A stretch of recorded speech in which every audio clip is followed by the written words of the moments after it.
this might be a very bad thing. Not from the broader perspective, you don't have good or bad in that. It all depends on one's perspective. So there's where I'd like to end those general comments, perhaps just pointing to an illustration that people might like to look at is where things might be moving. There was recently a commission of inquiry in Northern Ireland that had quite interesting proposals that reflect this nodal outlook. And this report was accepted by the UK government, and after a few false starts, there's now a new Act of Parliament that almost entirely implements all of its proposals. And a couple of interesting proposals. 3, which I think are important that I'd like to mention. The one is, it proposes not a police budget, but a security budget. It says that government should have security budgets. The police should not own that budget, but they should be able to compete for that budget. They must indicate why those resources should be paid there. We should look at the opportunity cost of the money. David Bailey, as you probably all know, has argued that to put one police officer on the beat 24 hours a day, it takes 10.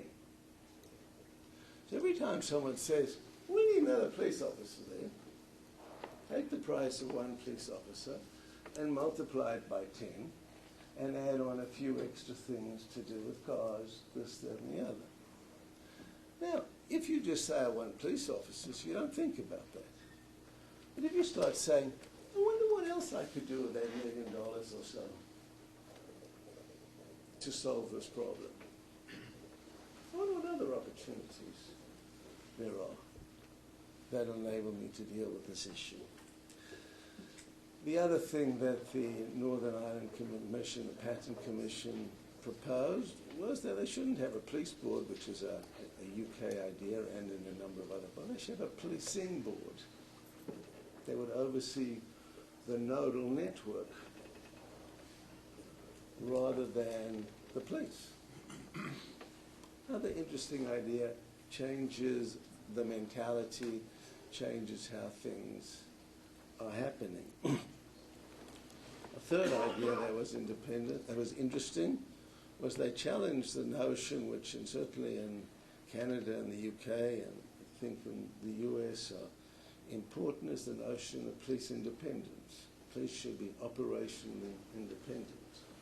I said, this is ridiculous. Police should be operationally responsible, but they should certainly be accountable for what they do when they make their operational decisions. So you can see that there are places, and I think they'll spread, where these kinds of things are happening. I want to turn to a few more issues which are a little more specific. And first, the issue of technology. And there are a number of questions I could take up there, including what we mean by technology, and do we only mean physical technologies or do we mean social technologies? But I don't want to take that up. I want to take up something that came clearly out of Thomas's discussion yesterday, and that is the sorts of technology we get that is created by and shaped by the mentality and objective of the node in which it is created. And if the main arena for the development of technology, for the governance of security, at least for agencies that are paid for out of tax resources, is the military, we will have a technology for dealing with enemies, because that is the mentality of the military. Therefore, it's not surprising it's all about surveillance, about more information, about peering into people, about all of these things. That's not the kind of technology for increasing privacy, for example.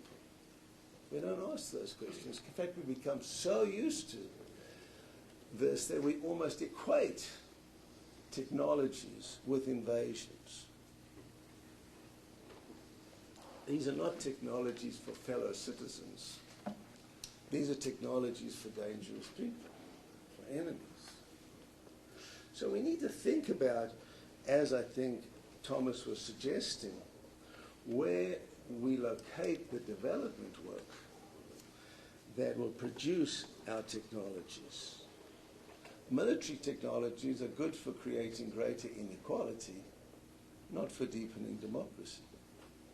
And that's fine under certain circumstances. A couple of other kind of small points on the excellent papers that we had by Sonia and Mackie, but only small ones, but that come from this perspective. I like to argue not just for cross-cultural work on the police, but cross-sectorial work on issues. We need not just to compare the police in Slovenia and here and there. We need to know how other nodes do it, how private security does it, how other nodes handle, how the security industry, how intelligence industry. That's the kind of comparison we need. And on this issue of corruption, if we did that, we'd find some quite interesting comparisons, just as we have interesting comparisons when we go across countries that are useful. For instance, the notion of integrity wouldn't make as much sense within a corporate context as in a police context. So what is integrity? Integrity is about dividing up. It comes out of a moral mentality. Who are the good people? Who are the good people who've got a morality that allows us to resist? And who are the bad people who are easily tempted? So it turns the issue of deviance into an issue of corruption and then into a moral issue, which is one way of doing it.